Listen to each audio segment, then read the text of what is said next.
You're listening to the Artistic Finance Podcast, Show 58. On today's show, I interview Jim Jimirro. We talk about his time as CEO of Walt Disney Home Video, creating the Disney Channel, and taking his own media company, J2 Communications, public. We discuss his purchase of the National Lampoon brand, his love of the Great American Songbook, and his newest endeavor, producing musicals off-Broadway. Without further ado, let's get to the show.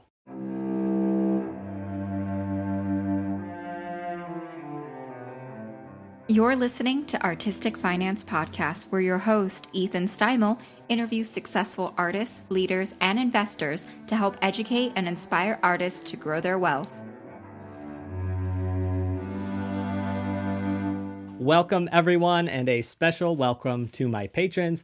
I'm your host, Ethan Steimel, and today I welcome Jim Jimirro to the podcast. Welcome, Jim. Thank you, Ethan. Good to see you again. We are recording this on May 17th, 2021, amidst the COVID-19 pandemic, a Black Lives Matter slow burn across the world, and a Stop Asian Hate campaign in the USA. That's our historical backdrop. Well, part of it. Well, yeah, that's part of it. Jim, I have three icebreakers off the top. First one, could you describe your demographics for us? I am a male. I am a Caucasian, and I'm not revealing my age. How about that? That's classified. You're not the first person to not reveal their age. Okay, I am married. My education, I have 8 years of education. I got a bachelor's from Penn State, a master's from Syracuse. I worked for 3 years toward a PhD at Penn State. Never got the PhD because I didn't like the language requirement. So I've got like 4 years of postgraduate with 1 degree to show for it. And then geographically, I live in Los Angeles. I was raised in Pittsburgh. My first real jobs were in New York City. I moved to Los Angeles to work for Disney. So I live in Los Angeles. I'm from Pittsburgh, and my heart and soul are in New York City. I left them there. And you and I met on some off-Broadway reviews, musical reviews, which I'm sure we'll talk about later. But I actually just assumed that you lived in New York City, and later on found out you live in LA. Yeah, that's the affinity I have for New York, because when I came up with the idea to do this, I wanted to do it in New York. I wanted to do it, on 42nd Street. I didn't want to do it in LA. So it felt really good. We have an apartment back there, so it was easy to get everything done. All right, two more icebreakers. What is a live event that you like to experience as an audience member? Boy, that's like asking which is your favorite child. I would say a great musical comedy, piece of musical theater would be number one. Followed very closely by a wonderful drama by somebody like Tennessee Williams or Arthur Miller, followed by a concert with Frank Sinatra. The first two you could do. I don't know if we could make the third one happen. No. With VR and virtual reality, I anticipate that soon that will be able to happen. Holograms. All right, and final icebreaker, which is, are you bad or good with money? Oh, that's really a good question, and because I think about it a lot. I'm excellent with money. Excellent. My mom and dad were excellent with money, and I picked that up. And it always astounds me when I see people who aren't, because I don't find it that hard. But it does come natural to me. It's a very good question. Nobody's ever asked it before, but I've thought about it before. And I remember, I digress, I remember when I was working at CBS in New York, we got paid every 2 weeks. And a lot of guys, really good guys, bright men, two days before payday, they come say, hey, can I borrow $10 till payday? I mean, it was a way of life. They just wanted, lunch money to get through until the next paycheck. I never had that kind of problem, which is it's a very interesting question you asked. It's really, this is a finance program, so obviously. Could you tell us a little bit about yourself? Well, I'm a lucky guy, Ethan, in the fact that I was always focused on the what I would say media and communication. From the time I was 6 or 7, I loved anything to do with media. I loved public speaking, acting in school plays, being on the debate team, editing the newspaper. I was announcing football games. Advertising, marketing, journalism, writing. I loved mass media, all of it. So when I graduated from high school, I went to Penn State and majored in mass media.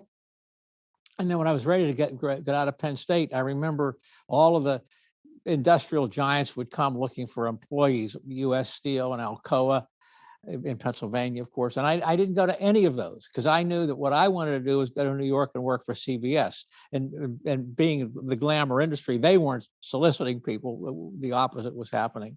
But I didn't attend any. I didn't want to go to work for Alcoa. And then I majored in mass communication at Syracuse, 3 years more work. So I was so focused, and I felt really lucky. And my big subset of that focus was to be able to live in New York, a city which I cherished even from a young age, and work for CBS, which at the time was the Tiffany network, number one in everything. And without going into the wonderful details of how I made that happen, I did make it happen. And one day I was living on East 60th Street in New York City, walking to Black Rock at 51st and 6th Avenue. And I was doing exactly what I wanted to do, where I wanted to do it, living in the city that I wanted to live in.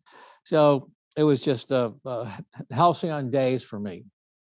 Then I got recruited by Walt Disney. And I said, no, I'm not interested because I'm living in New York and working for CBS, and I don't want to move to California. And the guy that was trying to hire me, Rich Irvine, who's still a great buddy of mine, was persistent. He would call every Friday and change the deal. Every Friday. I mean, he was really happily persistent. And finally, I said, this is an amazing job opportunity. And I looked at the pyramid, which says that when you get to the top of a business pyramid, there are far many more people wanting good jobs than there are good jobs. I mean, high-level jobs. That's just the way it is in my experience. So I finally thought, I got to do this. So I ended up leaving New York and leaving CBS and coming out to Los Angeles to work for Disney. As it turned out, it was the greatest career move I could ever have made for two reasons. One was that Disney at that time was very undermanaged. I mean, very undermanaged. They had a huge vacuum that had been left when Walt died in 1966.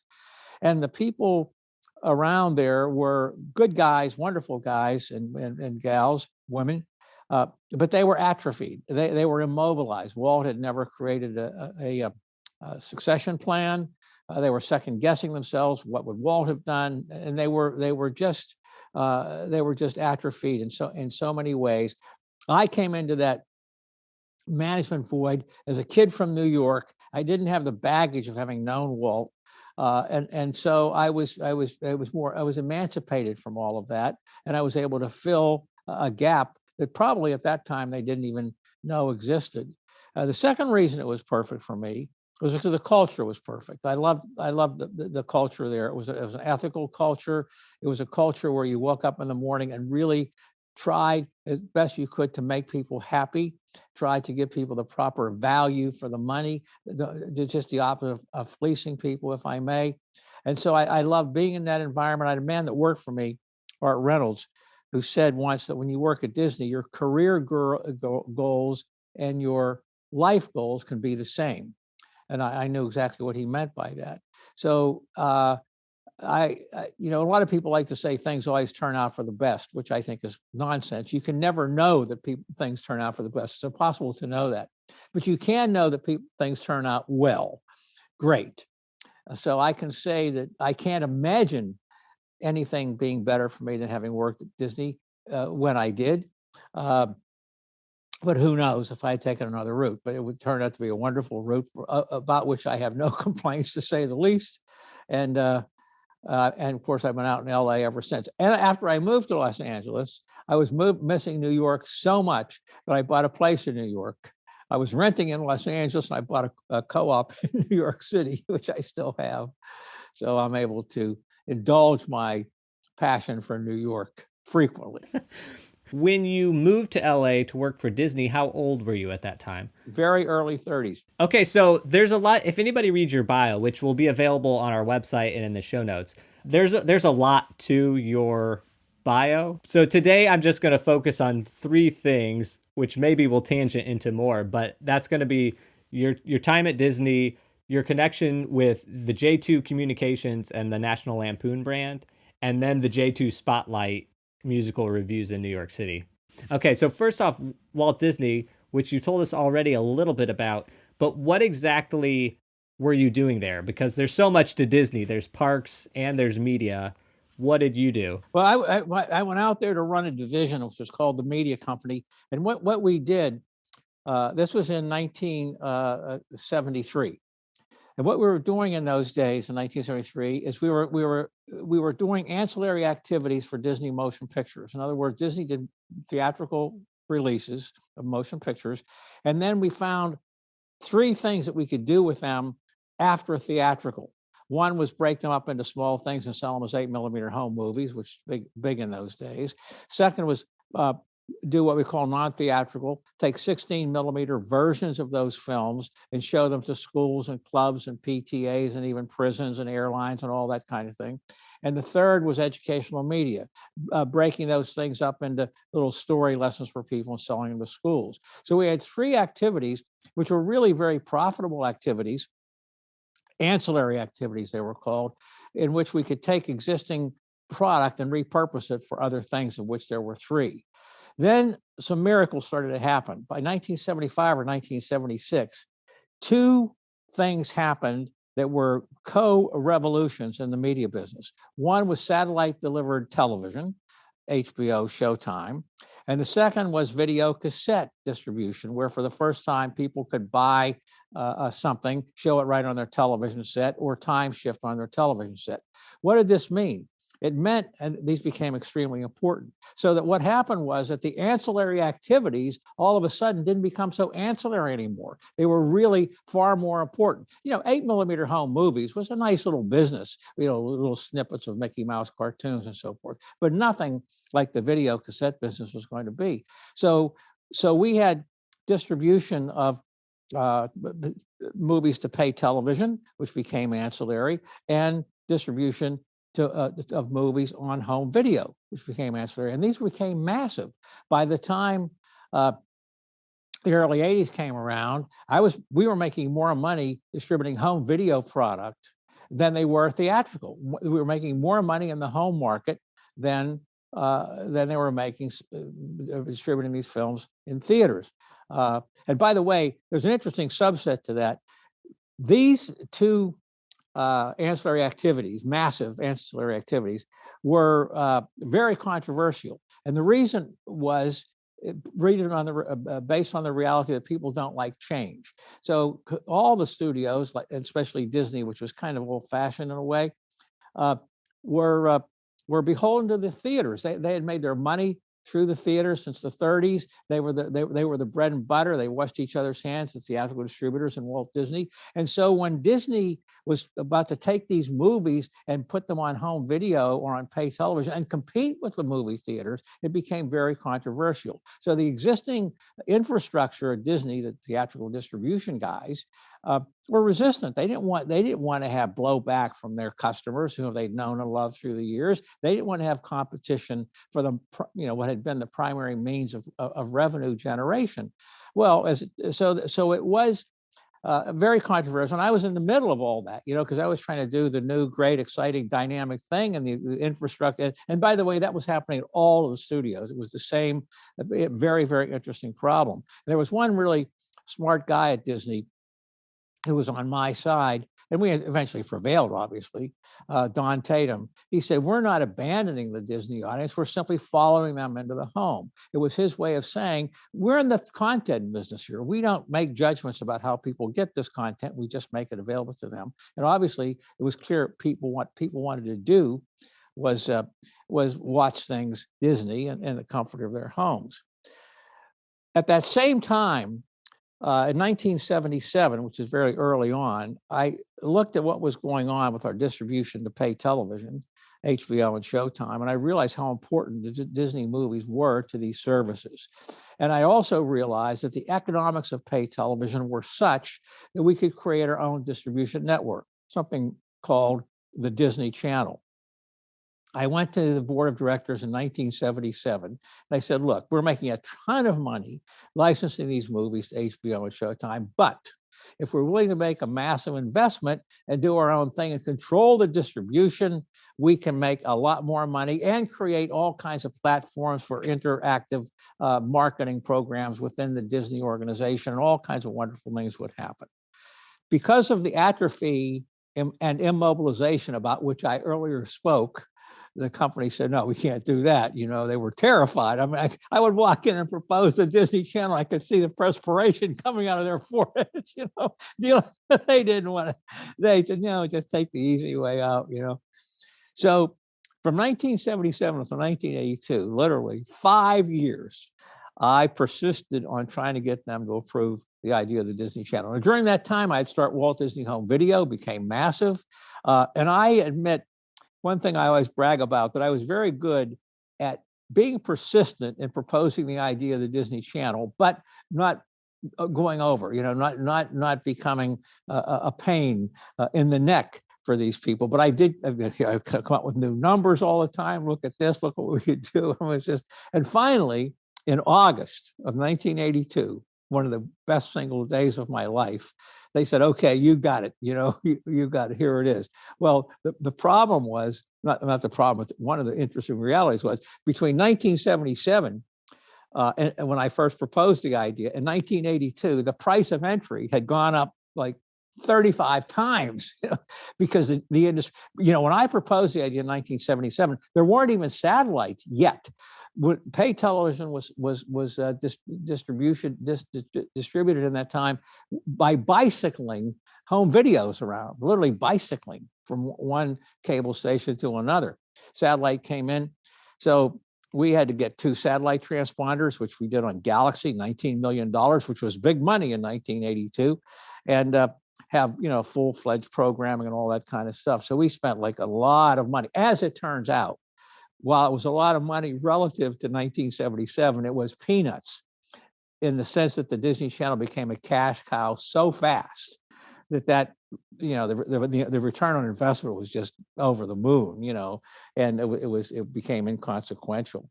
So that's a very short version of how that all happened. And then we launched the Disney Channel on time, which was another miracle. But we delayed it 1 week because we set it for April 11th. Was it April 11th? Yeah, April 11th, 1983. And then a couple of weeks after we did that, I realized that the Academy Award, it was on a Monday. The Academy Awards were that night. The Academy Awards were on a Monday in those days. And I said, we don't want to compete with the Academy Awards our first night, So we moved it 1 week till April 18th. We launched at 7 o'clock in the morning, New York time, 4 o'clock LA time. I was there. I was out of bed. And the rest, as they say, is history. That is amazing, because one, I've never lived in a world without the Disney Channel. That's just amazing to sort of hear. And also, I didn't have cable growing up, but I didn't realize that satellite television was that early. Like, I thought it didn't really get traction till like the 90s. And now I'm realizing, no, it was around well before I thought. That's right. I think we started to license our movies to HBO, I think 77 or something like that. As I say, they were still bicycling in those days. Yeah, it's been around a while. Well, the other interesting thing is, who would have dreamed? I'm talking to you about a revolution that happened, some years ago, and now all these things are being eclipsed by streaming. So it just Well, another thing I wanted to comment on was the video. The home video, did that happen at basically the same time as the Disney Channel? Well, no, before. That was why I kept so busy, because we started home video in about 1977 or 78. So that while I was being persistent in trying to get them to accept the idea of the Disney Channel from 77 to 82, I was building home video at the same time. So that took, assuaged any pain I was having, because they wouldn't let me do the Disney Channel. I had a day job, and that worked. That was good stuff. That was a wonderful thing. I still think of the conflict though, and so what would happen is they would want to give us the good stuff, what we had at Disney called the family jewels, so I would get Tron to put on home video, but Snow White or Bambi, Pinocchio, that wouldn't happen for a long, long time. And one of the big problems that was piracy, of course. There was a lot of concern about piracy. I look back on that as kind of a fun battle, but in retrospect, I was calling, oh, give me Snow White, we can sell 1 billion of those. That's so funny because piracy, I now remember that from when I was younger, that was a bigger deal. Obviously, it's still around today. But in the digital world, I find it more difficult. Like I remember when I was younger, I would copy CDs, DVDs, videotapes. But now I don't copy anything because I just don't know how the technology works. Well, because it was the evolution, right? Because when digital first came out, which was CDs, before there were a lot of computers, right? CDs, say in the early 80s, that really exacerbated piracy, right? Because that was the perfect master. I mean, you could pirate from a video cassette tape, but that wasn't high quality. But a CD was the digital perfection. So that became like a master. We call a master. This was before the computer issues that you were talking about, right? Say in 1980 when CD first came out. So that was really a bigger problem for piracy for a while until all the coding and things that you're talking about happened. I don't know when Disney stopped making videotapes. I assume they have stopped making them. Good assumption. But growing up, I'm a child of the 90s. You would go to the store and get a videotape, and it would just come in a 5-inch by 8-inch box. Very simple.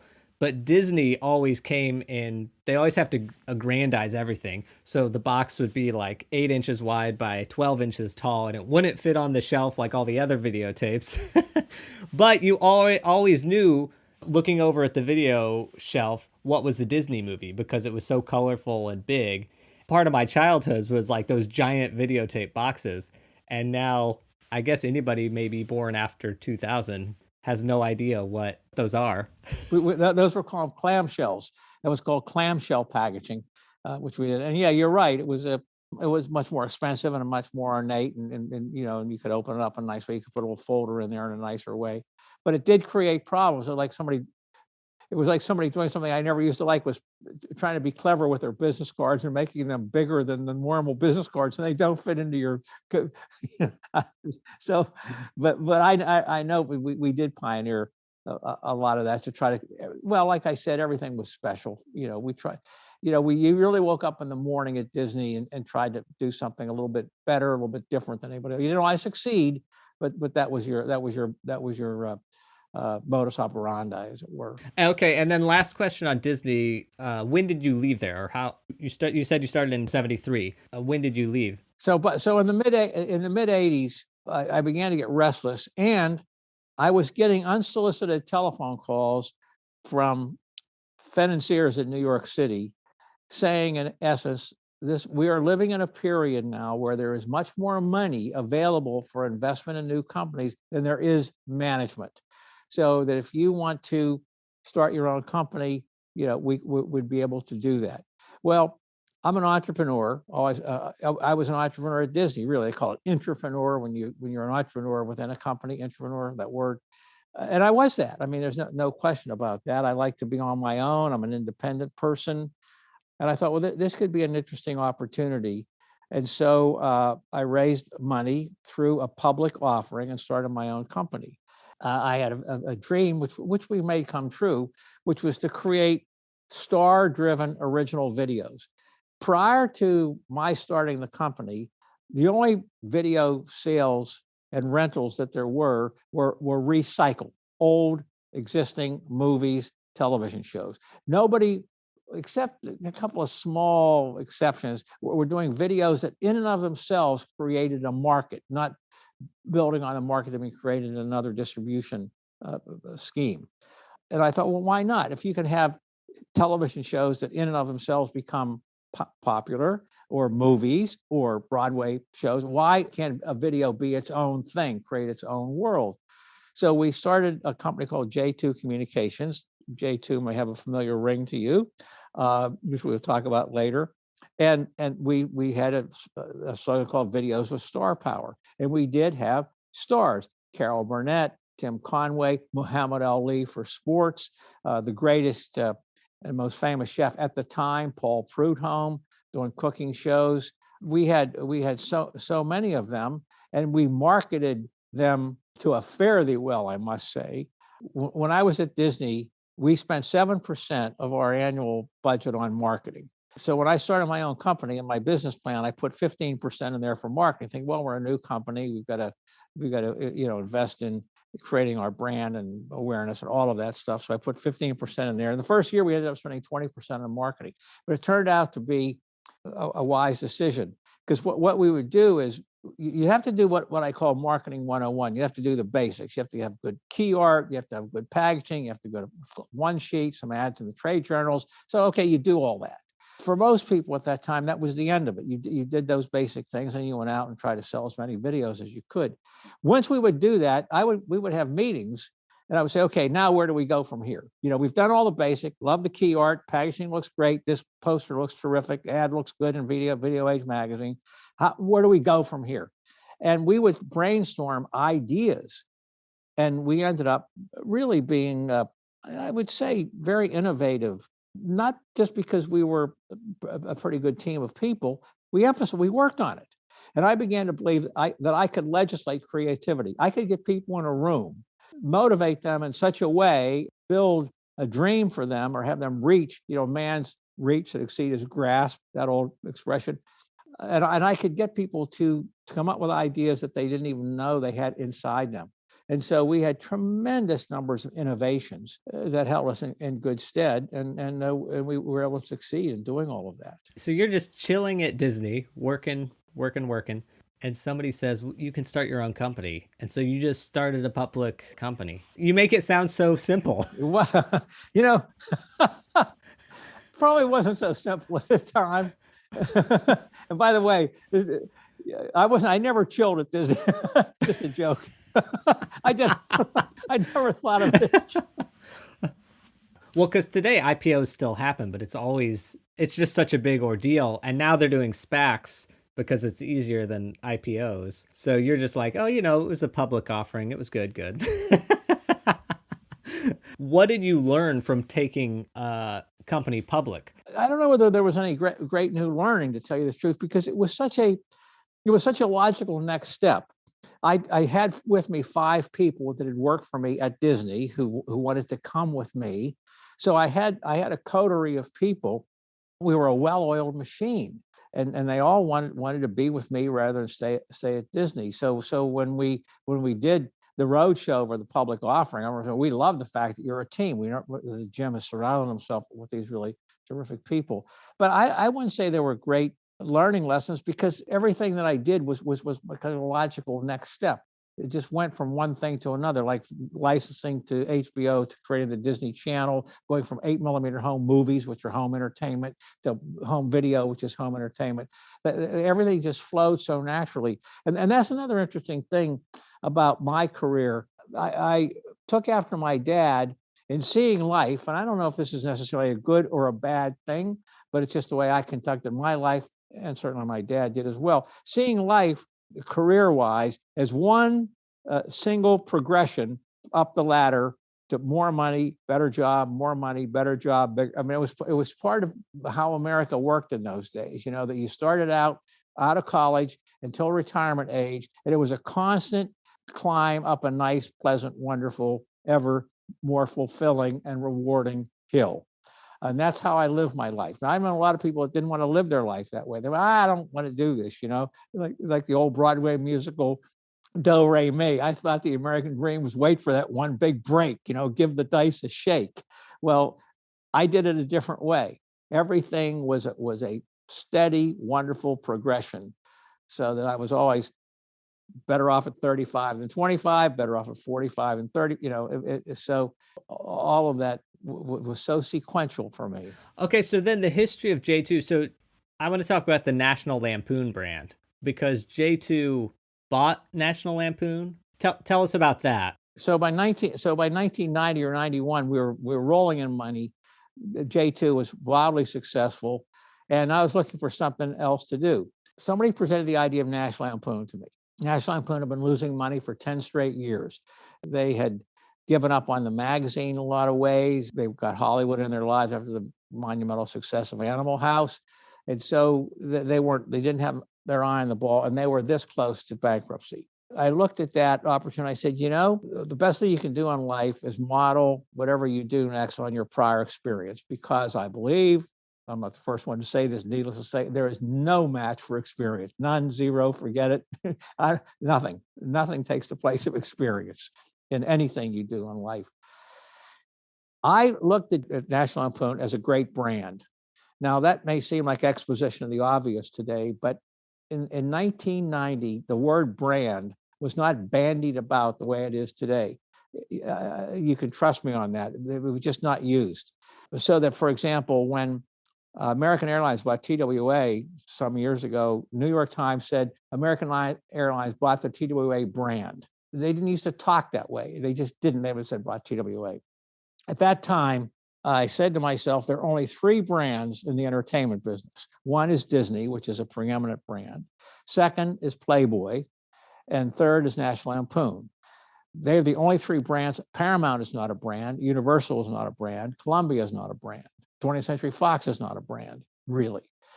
What do I mean by brand? It is a brand that says you can put your name on this product, movie, television, home video, merchandise, whatever, and people will automatically know the first thing about it in marketing. What's the first thing you have to do in marketing? Tell people what it is.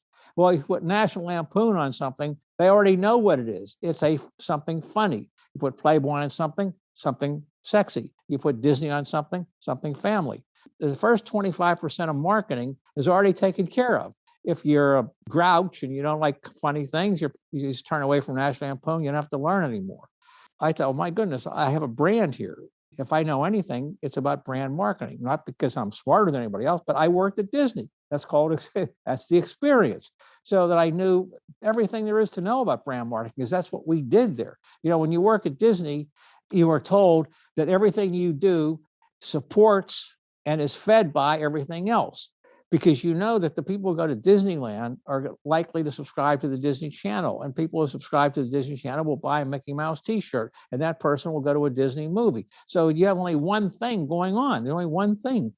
I realized that those are the only three brands. So I can buy the National Lampoon, which is doing nothing, and get involved in all areas of media and merchandising in the great footsteps of Disney. Everything supports and is supported by everything else. So we can make National Lampoon movies, National Lampoon television shows, National Lampoon magazine, of course, National Lampoon merchandise, National Lampoon video games, and so forth. So that was the dream and the vision, and we made that happen. We got into merchandise, we got into comic books, we got into more movies, lots of television shows, revitalized the magazine.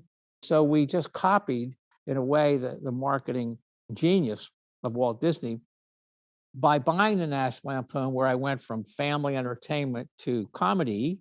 Looked like a change, but it wasn't a change, because from a marketing point of view, it was the same paradigm. At the time, was it well known that National Lampoon was going bankrupt? Were there a lot of people that wanted to buy that brand, or were people staying away and you thought, well, I'll take the risk here because I see the potential? I think people were staying away. I think it was 10 years is a long time. And I think that, in retrospect, because I was always surprised that a large media conglomerate didn't buy that brand, Warner Brothers, for example, because they had everything in place. They had publishing, they had movies, they had television, the home video, and we didn't have all those mechanisms in place, right? We had to license those things. I remember thinking, why doesn't Warner Brothers buy this? Because they can bring all their people in, magazine guys, book guys, movie guys, television guys, home video guys, and say, hey, look, you people are spending X millions of dollars on development every year. Got a new toy for you, National Lampoon. Come back here in 6 months with your. But I thought that would be really a piece of cake. For reasons that I don't understand, they never bought it, and I did. We didn't have nearly the resources of Warner Brothers in terms of all of these mechanisms of distribution, but that didn't matter because we could find people who did that under license. So I don't know. It's a mystery. I remember when we first bought the National Lampoon, video. There was a lot of activity, a morning activity in websites and everything. And we went over to see a guy who was in the sports business. He said, "Well, we're going to spend $50 million on marketing in the first 6 months here." And I said, "Boy, that's a lot of money." And he said, "Yeah, we got to build our brand." And on the way back to the office, I said to my colleague, "Well, we just saved $50 million."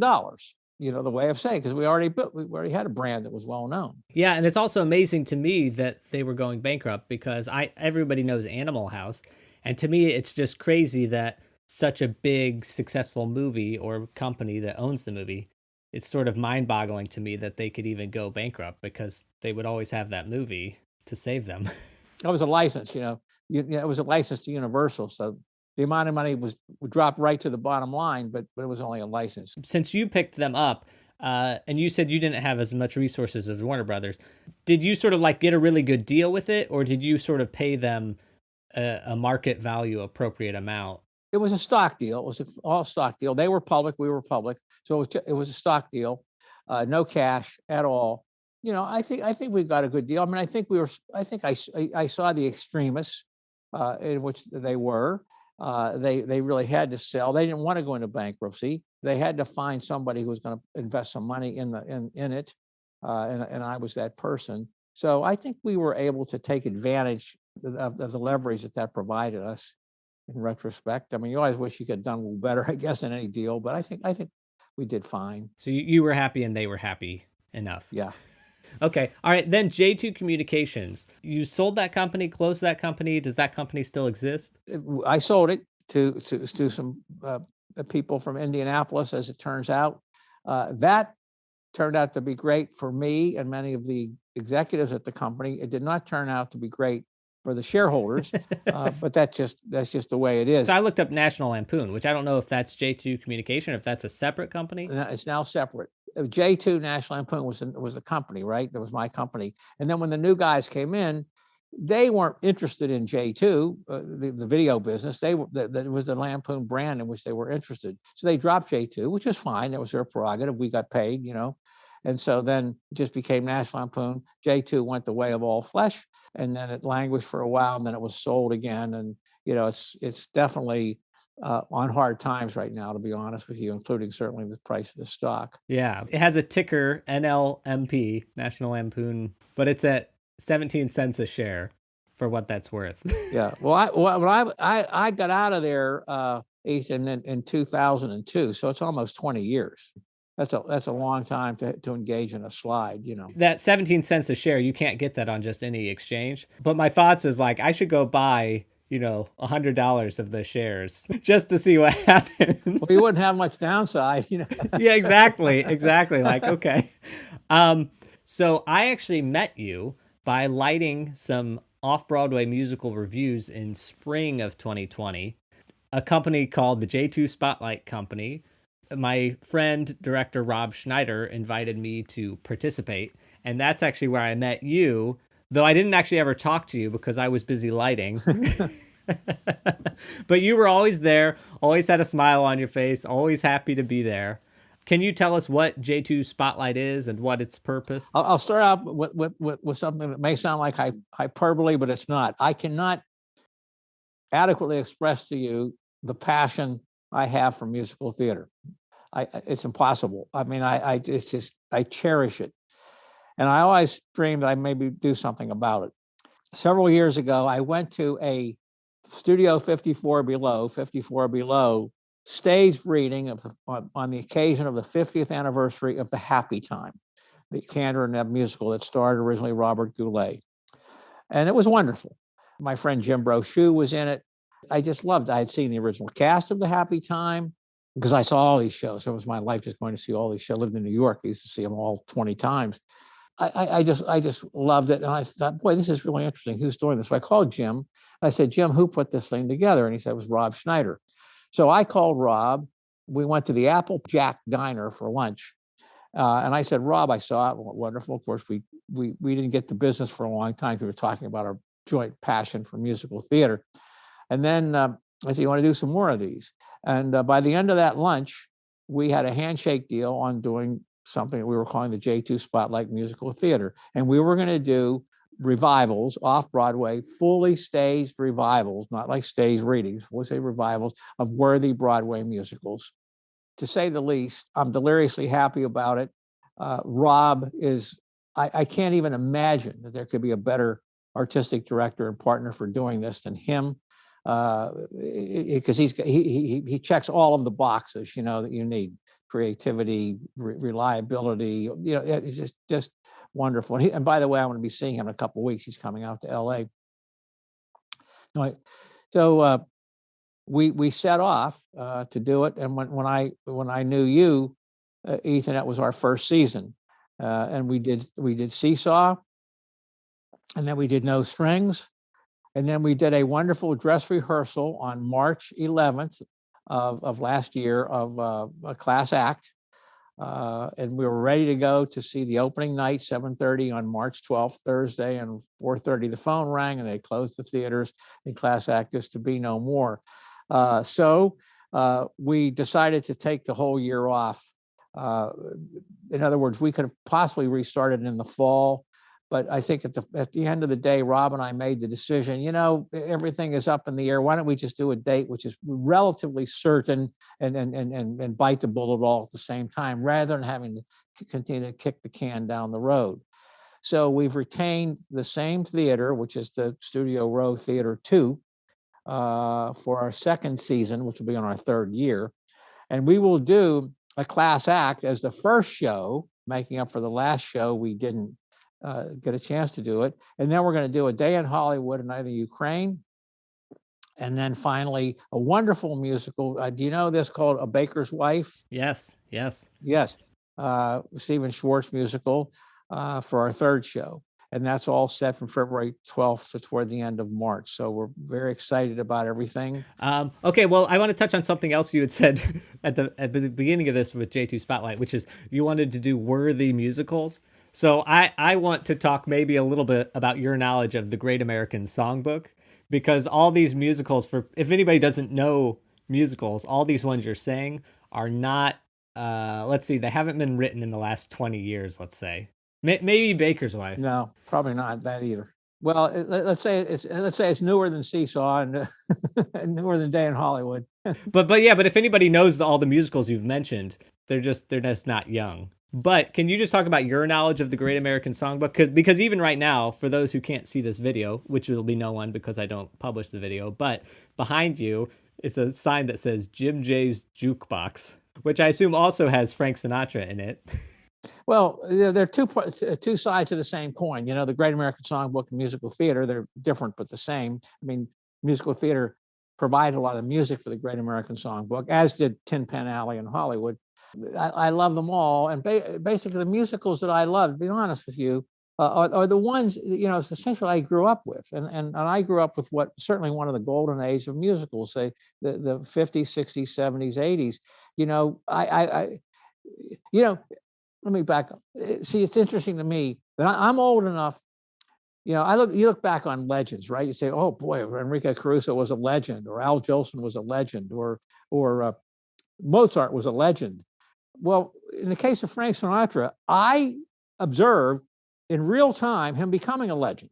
I knew him when he wasn't a legend, and record by record, by movie by movie, by live performance by live performance, I saw over 30 years Frank Sinatra emerging from a wonderful singer into a legend. I saw it with my own eyes, and I can tell you every record, every note that was coming out from 1950s through whatever that created this legend. Well, the same thing is true with musical theater. When I was living in New York in the late 1960s, I was strolling down there to see Promises, or whatever, and so I lived with all of these things, and I would buy all the LPs, original cast, and memorize them.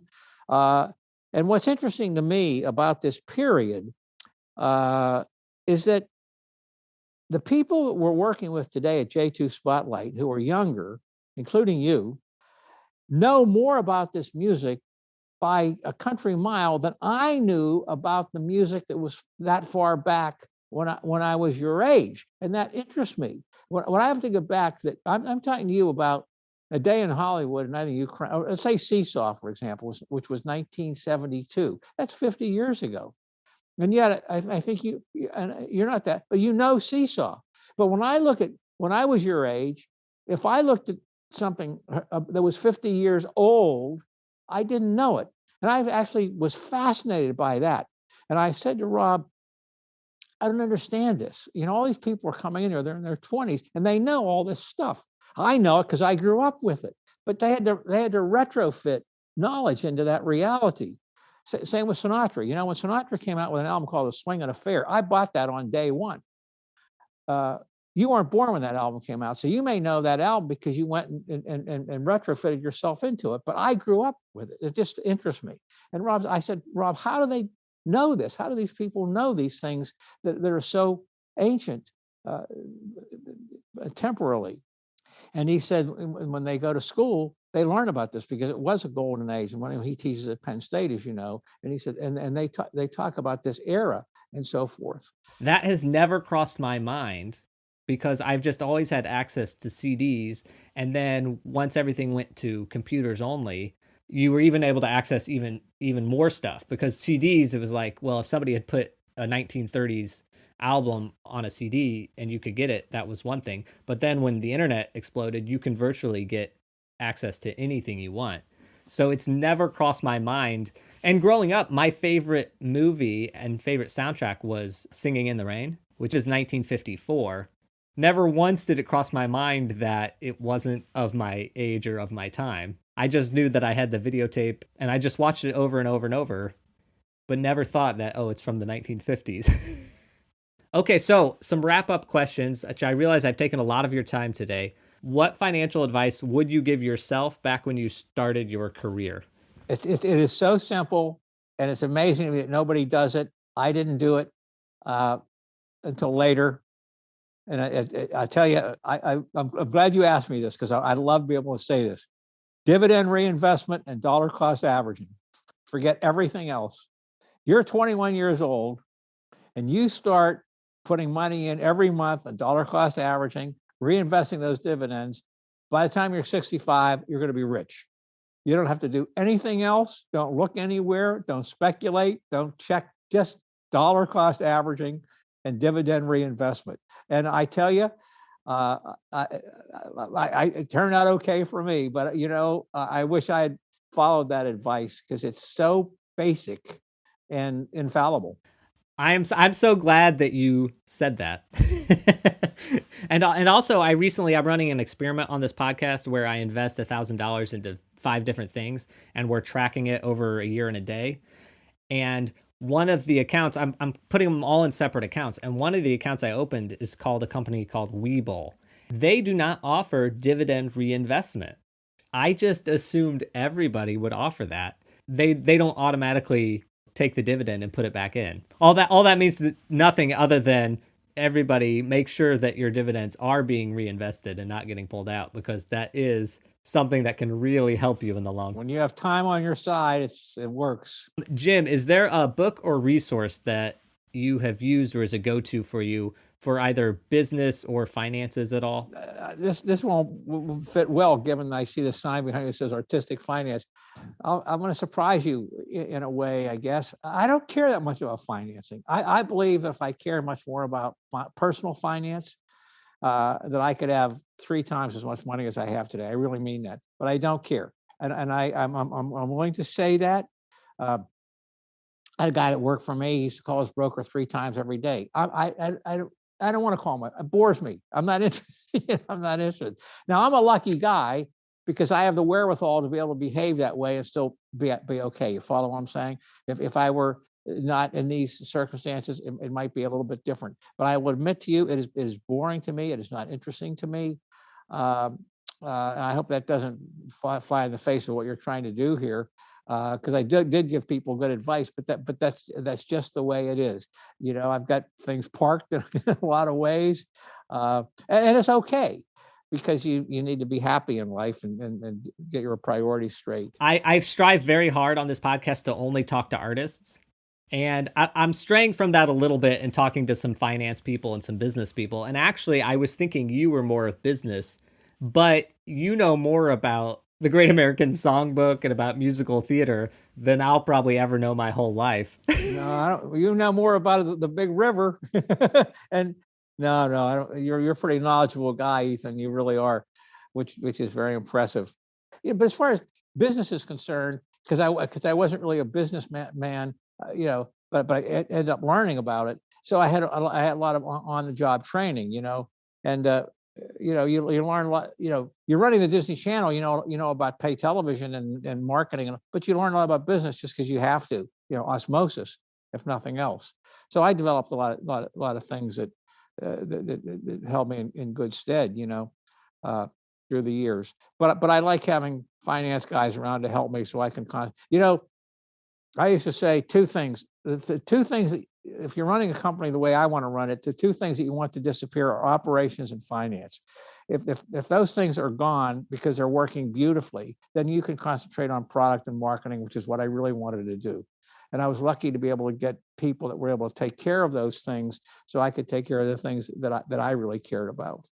But you do develop certain things. I mean, I remember, I don't know why I'm mentioning this to you, but because, a lot of people have like little sayings on the wall and everything. And I Ben Franklin said this, or Mark Twain, and I never had that except for one. After all these years, I found one that I really liked, and I actually had it on my desk. It was the only one that just spoke to me. And I think it was Henry Ford. He said, there are two kinds of people: those who think they can and those who think they can't. And they're both right. I anytime I have a negative thought, I think of that quote. Oh, you know that quote? I know, yeah, I know the quote, or at least the saying, you know. Anytime I have a negative thought, I think it's true. If I'm thinking this, it's like if I'm not good enough for that job, I'm not good enough for that job. Self-fulfilling prophecy. Yeah. It's weird, it's real. Yeah. Okay, so Jim, my last question for you. Where can people find out more about you? Well, I have a website. My own website is Jimirro.com. Everybody gives the URL, www.jimirro.com. I never bother with that, because just Google it. You're going to get the same thing. It doesn't make any sense to worry about all that stuff. I don't know why people continue to deal with URL. Jimirro.com. And then J2 Spotlight is J2SpotlightNYC.com. J and the number 2, SpotlightNYC.com. That's where you can learn about our musicals. Jimirro.com is where you can learn about the other things that I'm doing. And actually, I just want to say on the J2 Spotlight, if there's anybody that listens to this and likes musicals and they live near New York City, do check out J2 Spotlight, because the productions, to say again, the productions they do are probably going to be the only production of that musical that is done 10 years prior or 10 years after. So if ever you want to see any of those shows, this is probably your only opportunity to see them. And they really are fully staged. I remember Will Friedwald, who's a great guy around New York, wrote a definitive book about Frank Sinatra. I know him, and he said he's excited about this. And he did this big article about, we're going to do these stage readings. And I was really troubled by that. And I called him, I said, Will, these are not staged, because I'm proud of that, and proud of Rob. These are not staged readings, which one might think they are. These are fully formed productions with massive choreography, 4-piece orchestra. And that's not common for this caliber of musical revivals. Not at all. And not to mention the theater. You said it's 88 seats. 99 seats. How you can get a huge musical onto that tiny stage? I mean, it's like 15 feet wide by 15 feet deep. It's like a whole orchestra and tap dancing chorus. I don't know how it happens, but it does happen. It's really incredible. Yeah, when you think of the late, great state of New York dance thing, or it's not where you start, it's where you finish dance, all those hoofers on that stage. It was so exciting, and they were so good. I'm just so proud of these young people. I'll tell you, young people today, in my experience, are getting so much better at everything than the prior generations. It's really heartening. That's a positive outlook on things. Jim, well, thank you so much for giving me so much of your time today. I really appreciate it. Okay, Ethan, I look forward to seeing you around Theater Row. That was our episode with Jim Jimirro. My takeaways were, Jim is good at communication. It's obvious why he's been so successful. $19 million to put a satellite in space was small potatoes for how much money was generated because of doing so. $19 million in 1982 would be $53 million today. Take advantage of dividend reinvestment and dollar cost averaging. That means owning investments that pay dividends, and when they pay dividends, make sure that they are automatically reinvested into that same investment. And the dollar cost averaging part is to continue purchasing investments consistently over time. It seems so simple, but it's solid advice. I've never known anyone to do that and not be happy with their results. In our patron-only episode, we discuss Broadway's latest revival of West Side Story, more about the future of Jim's off-Broadway musicals, and more about Disney Plus and technology. And Jim pays me a compliment. To access that, go to patreon.com/artisticfinance. Patrons get early access to episodes, the extended interviews, and a private podcast feed. As always, if you want to access the outtakes but you aren't quite ready to become a patron, email me directly at artisticfinancepodcast@gmail.com, and I'll share the audio with you directly. You can also email me with any feedback about the podcast. Like Jim mentioned, Disney was putting out movies without getting a lot of feedback, and I sometimes feel the same way with the podcast. I put it out there, but don't always get a lot of feedback. So if you have any feedback for me, please email me and help me improve the show. That's it for today. Until next time, break a leg.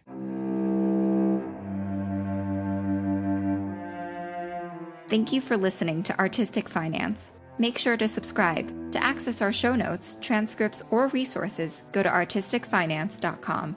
This show is for entertainment purposes only. Before making any decision, consult a professional.